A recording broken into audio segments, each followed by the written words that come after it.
That's between me and my conscience, Zara said quietly, moving toward the door. Every instinct screamed at her to run, but she forced her steps to remain measured, deliberate. The office door was inches away when Dimitri's voice cut through the silence like a blade through silk. 5 years, and you still smell like the rain from that night. 5 years, he murmured, the words carrying the weight of unfinished business. And you still smell like the rain from that night. Zara froze, her hand hovering over the door handle. She didn't turn around, couldn't afford to let him see the tremor in her chest. The memory of smoke and sirens and his touch against her skin, all of it came rushing back in a wave that threatened to drown her. She slipped out without responding, but she could feel his gaze following her until the door clicked shut behind her. The office hummed with its usual morning rhythm, keyboards clacking, the low murmur of phone conversations, the hiss of steam from the break room coffee machine. But Zara felt like she was moving through water, each breath heavy with the knowledge that something had shifted irreversibly. Her fingers fumbled over spreadsheets, numbers blurring together as her concentration scattered like leaves in wind. For 4 days now, Dimitri had maintained a terrible silence. No direct confrontations, no demands. Just that crushing weight of his presence, the way his eyes tracked her movements through the office like a predator assessing its prey. Better hatred than the truth, Zara told herself, pressing her palms against her eyes. If he stays angry, he might never know. If he never knows, the twins are safe. Across the city in the velvet-draped interior of Club Obsidian, Dimitri sat in a private booth with Iris draped across his lap. Iris was exactly what Soul's elite desired. Tall, razor-sharp cheekbones, skin the color of polished porcelain, and eyes that promised pleasure without consequence.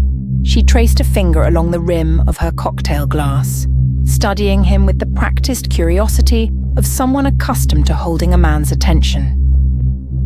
"You've been distant all week," she purred, her voice like honey over knives. "Trouble with business?" Dimitri's gaze remained fixed on the amber liquid in his glass. "There's someone at the company. A woman." His jaw tightened. "She's complicated." Iris's expression didn't shift, but something cold flickered behind her eyes. "Complicated how?" "Incompetent." He shook his head slowly. "The opposite. She's competent. Controlled. Too controlled. And there's something about her that doesn't fit." Iris laughed, a sound like breaking glass. "Then fire her and move on.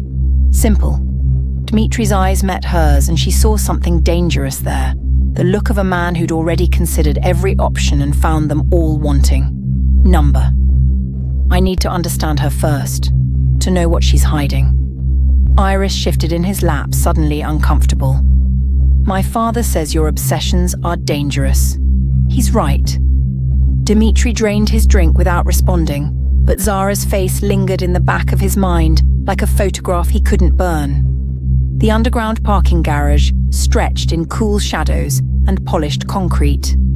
Dimitri's footsteps echoed as he made his way to his black Range Rover, already mentally preparing for his evening meeting.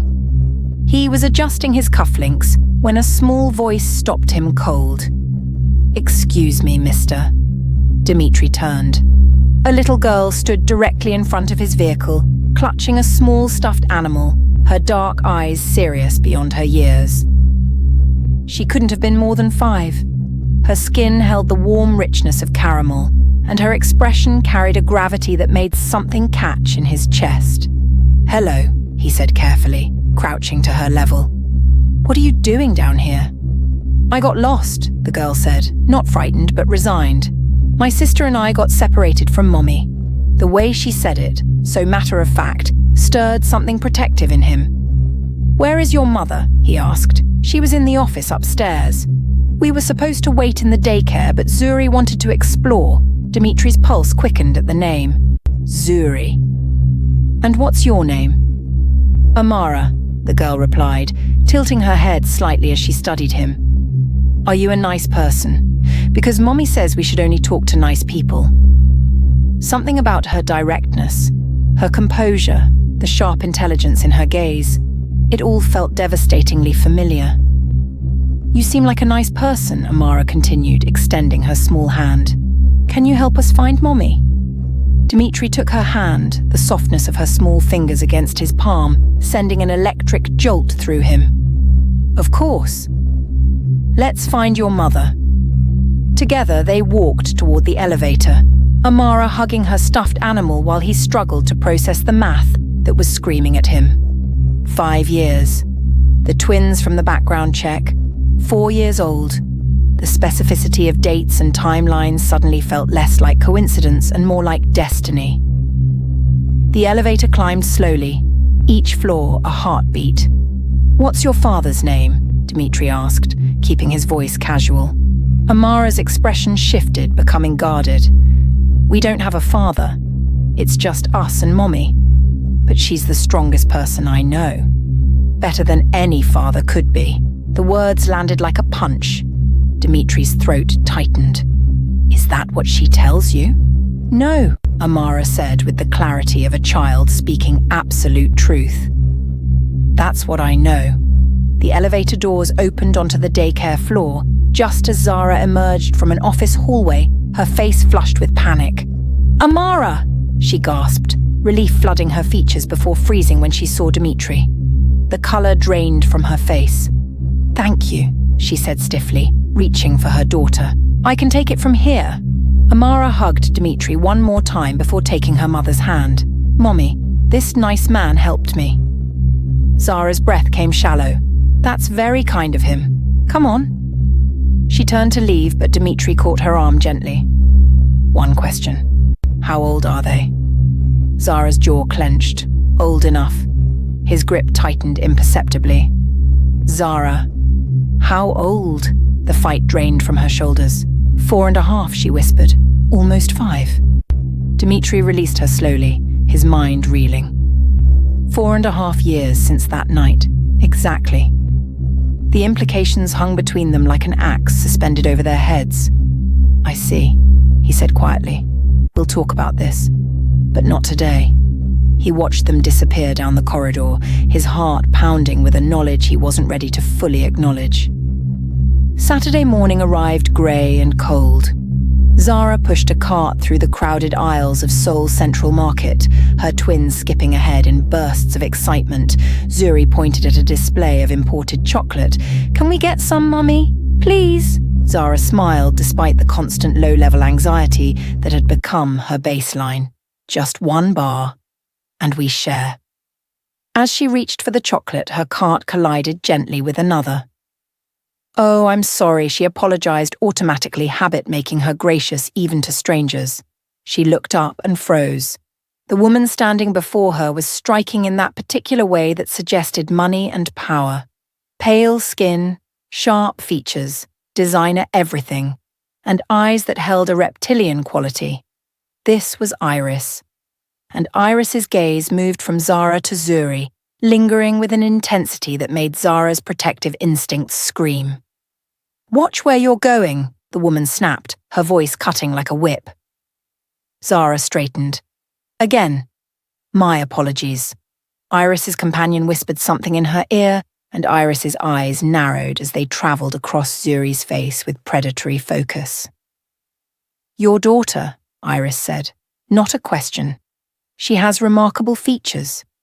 Zara pulled the cart closer, a subtle repositioning that placed her between the woman and her child. "Yes, she's mine." An odd expression crossed Iris's face, something like recognition mixed with disbelief. The father must be Korean.